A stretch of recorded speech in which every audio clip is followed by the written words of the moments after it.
narrative and me being an actor, because even though I'm a poet, my thought process isn't that of an actor. So when I say my name is Paul, the character I'm playing is somebody called Paul.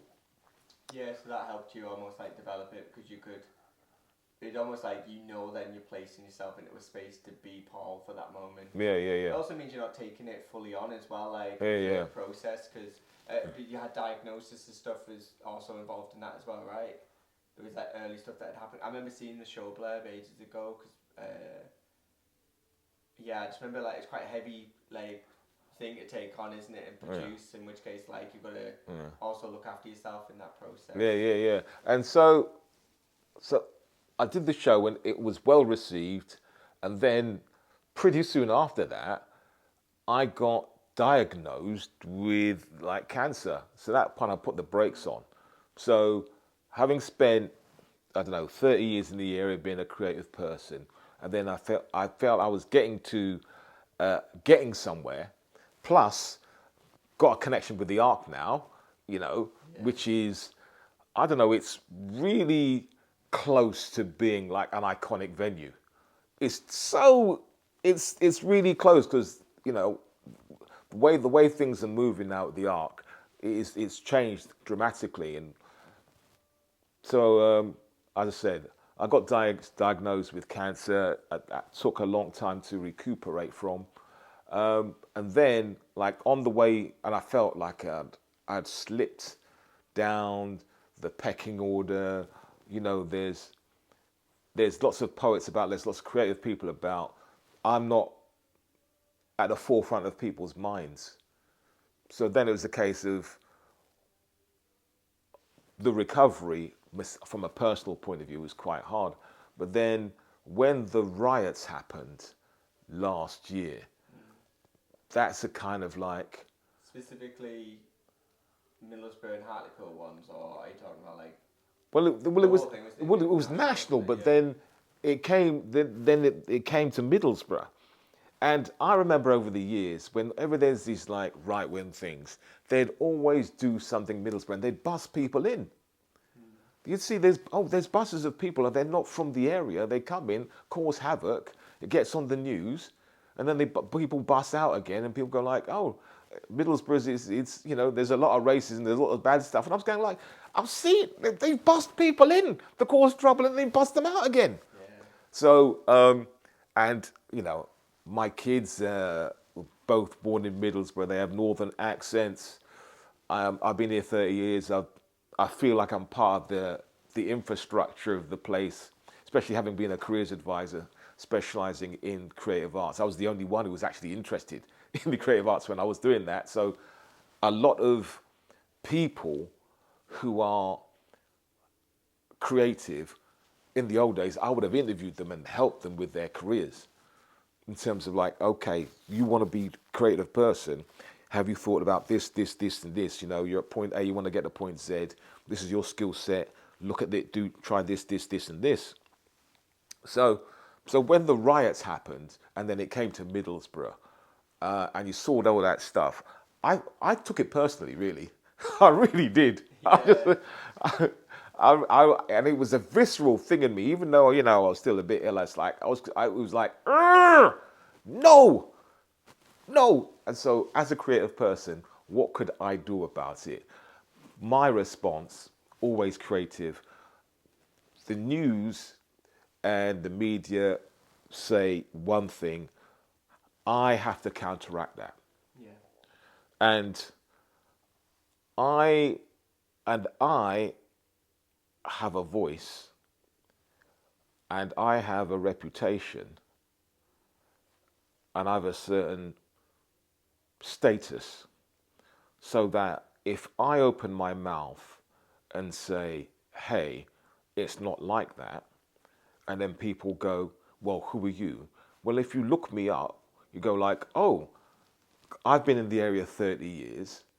I've, worked in so many different community groups, voluntary settings, not just creativity, but, you know, I've picked up a Lifetime Achievement Award for the work I've done in the community, all that sort of stuff. So if I'm, you know, so that there's credibility there. So if, and I'm entrenched in the area. So if I'm going like, hey, this area is not like that, what you're seeing on the news is not a true reflection of the area, that carries weight. But that's just, if I just talk like that, that's one way of putting it. But then if you want to really get to people, you need to be able to package that in a form that can resonate with people. So that's why I went with a poetry collection called Riot Music. And, you know, in the old days, I said, well, getting at the Ark was just like, oh, knocking on doors, knocking on doors, knocking on doors. Yeah. This was so easy. I, you know, spoke to Alex. I said, hey, poetry collection, it's about this. And he was like, sure, no problem. when do you want to perform it? I was going, have we had some kind of mind meld? Have we had some kind of, what? Am I being pranked here? This should not be that easy.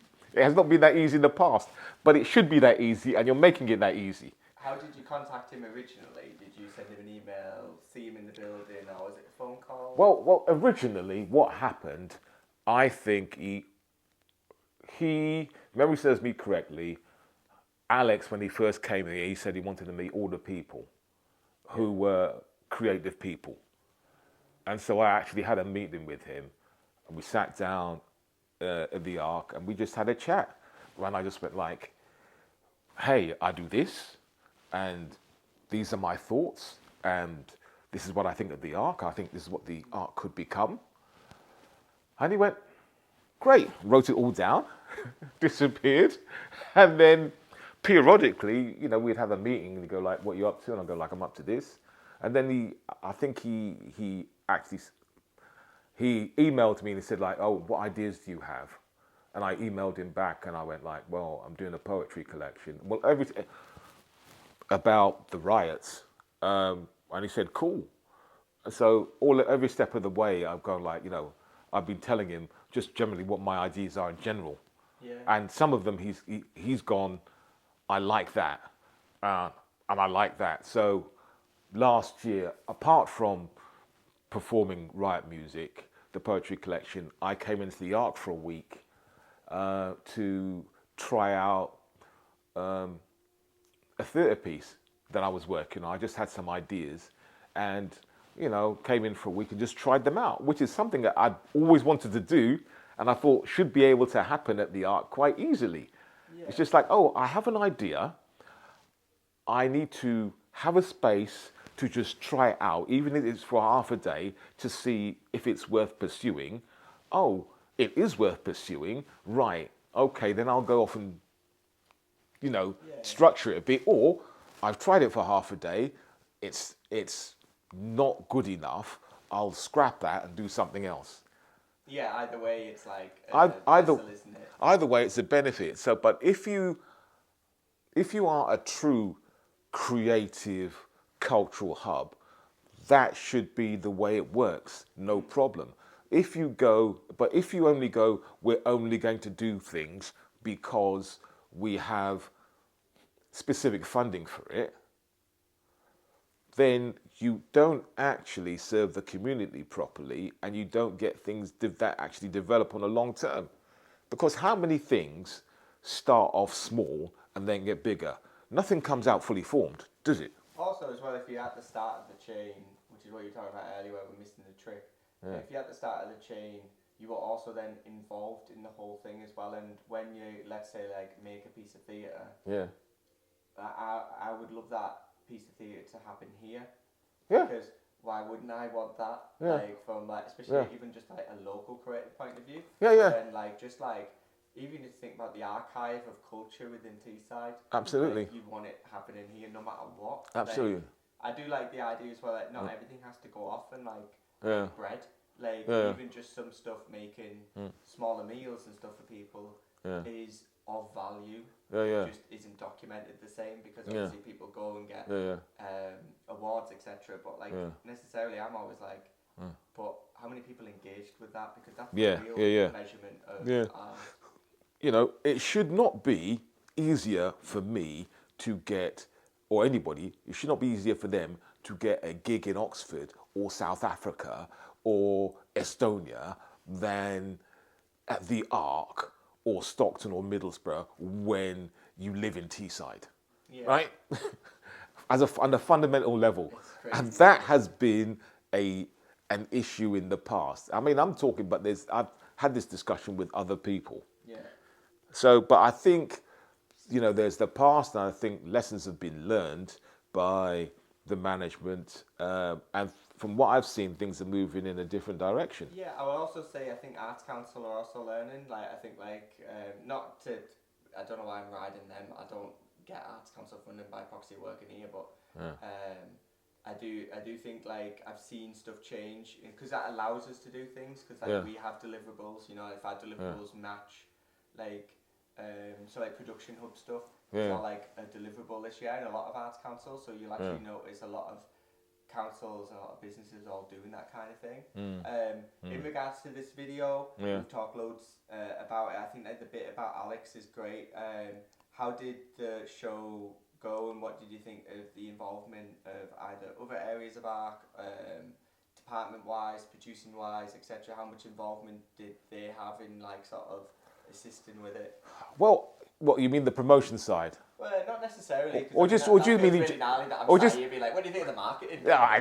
no, but actually everything was smooth.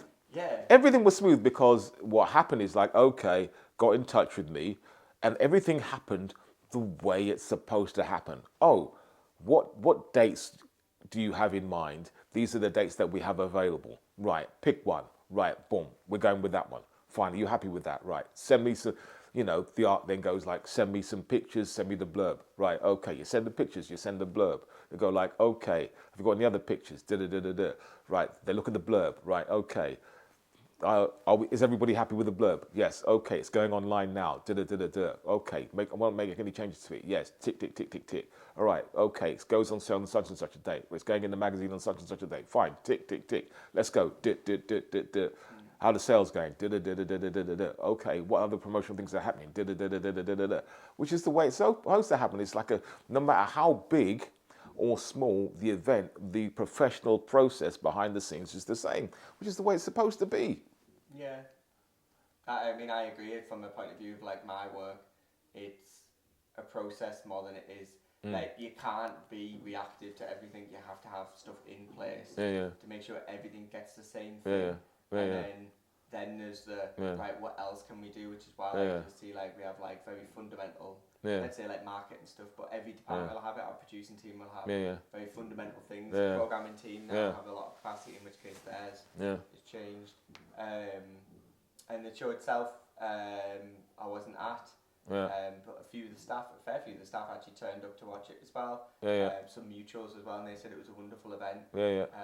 Which again is another good thing to happen, isn't it? Like in Teesside itself, and also a counteract to a lot of negativity around that. Absolutely. You also ended up on ITV. Absolutely, and I've got that filmed here.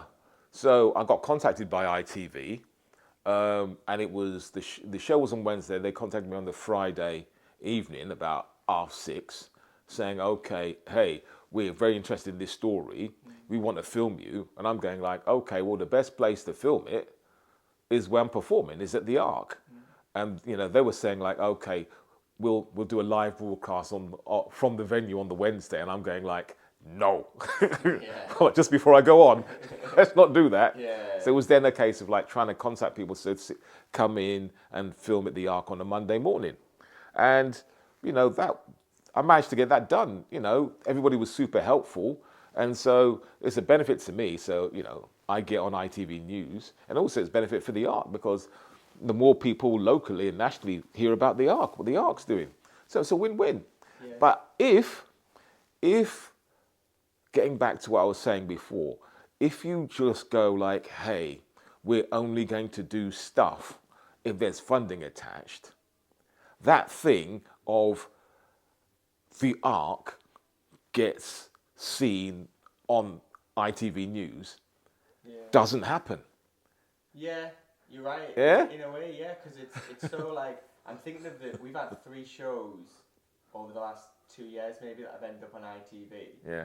And they've always been through like generally like community connector stuff, so like people who